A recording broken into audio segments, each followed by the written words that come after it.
For today's video nga mga kaidolo, nalalapit na naman ang November 1, ang Undas. Kaya naman ang karamihan ay busy na nga sa Navotas Cemetery mga kaidolo. Talagang naaalala natin ang mga mahal natin sa buhay na mayapa tuwing mag-uundas nga mga kaidolo. Kaya nga agad kami kagad dito nagpunta rito sa Navotas Cemetery upang mag-asikaso at maglinis na nga ng nicho o ang kanyang himlayan dito sa cemetery. At makikita nyo nga talaga dito na naghahawat at naglilinis na nga. Yung iba nga rito ay nagagawa ng mga bubong, mga trusses. At kami nga lang pala dito ay balak na maglinis at magawa ng isang simpleng upuan na aming pagtatambayan sa araw ng Undas. Naglakad-lakad at tayo nga lang ay nag-ikot din sandali para maghanap ng mga kawayang magagamit natin sa ating gagamiting upuan na talagang nakita natin na busy na karamihan sa mga kanilang gawain dito nga sa kabilang side dito. Tinatawag na apartment mga kaidolo. Makita nyo mga batang yan. Sila ay naglilinis at nagpipintura. Maya-maya nga lang ng kaunti, akin ang tinawag ang aking mga kasamaan at tayong nakataga na nga upang magakot at dali-dali na sumusugod dyan ang aming kasamaang si Micaela Joy at talagang paspasan nga talagang kami tulong-tulong pag-aasikaso ng aming gagawing upuan dahil kami rin naman gagamit dito dahil dito nga pala nakahimlay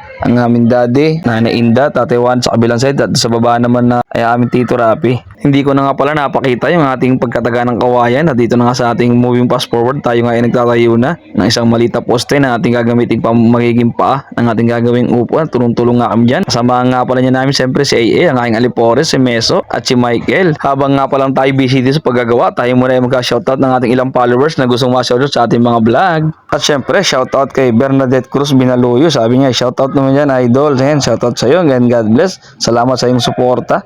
At shoutout din kay Rocky Asim. Ang sabi nga pa shoutout ako pre. Ayan, shoutout sa iyo. Boss Idol Rocky Asim. Dito nga sa video to, napatulong na nga sa amin si Denver, ang isang kaibigan sa followers na lagi tumatawag sa akin ng WhatsApp mga idol. Maraming salamat si Denver sa iyong pagtulong, paghuhukay. Dito nga napagtayo na nga kami ng 6 na magiging paa ng ating gagawing upuan. Dito naman dito tayo nga pala ay magbibiyak ng ating kawayan dahil gato nga pala ang ating gagawing saig. Bibiyakin lang natin ang kawayan sa 4 na piraso at ating gagawin timang saig. Konting kalis lang at konting ano lang ay atin ang gagawin ito. Napakatrabaho nga lang ng gantong upuan mga kaidol at talaga namang mahabang proseso at talagang mahabang pagtsatsagado. Ang una tatagakan ng kawayan, puputulin, magkakalis ka nito at saka mo pa ipapako ito sa yung ginawang pamakuan nga dito sa upuan at talaga namang nakita mo nga sa video to talagang medyo nahihirapan at tatagalan kami sa gantong proseso dahil ito lang yung aming nakayanan at di pa namin talaga kaya magpatayo ng magandang klaseng upuan o pahinga dito sa Panjon dahil ito muna nga yung pagtsatsagaan. Malay mo naman balang araw pagtagal kami ay magpagawa na rin ng isang magandang aming pagpapahinga tuwing Undas.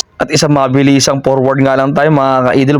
Makikita nyo na nga dito yung ating mga kinalisan at ating ginawang upuan ay malapit na rin matapos dahil sa aming pagtutulungan at napakembot pa nga dyan sa atin si AA. At isang mabilisang forward na naman, patapos na nga kami doon at nakatulong pa nga namin ang aming bayaw, si Bayaw Fernan. Talagang napakabilis nga namin ito natapos nga dito at makikita nyo nga na pwede na itong upuan at gamitin lalo na sa darating na Undas sa November 1. Mga kaidolo, maraming salamat sa mga walang sawang sumusuporta sa inyo. Pagpalain at pagpalain po tayo ng Panginoon. Malagi magpasalamat at magdasal. Hanggang dito na lang. God bless.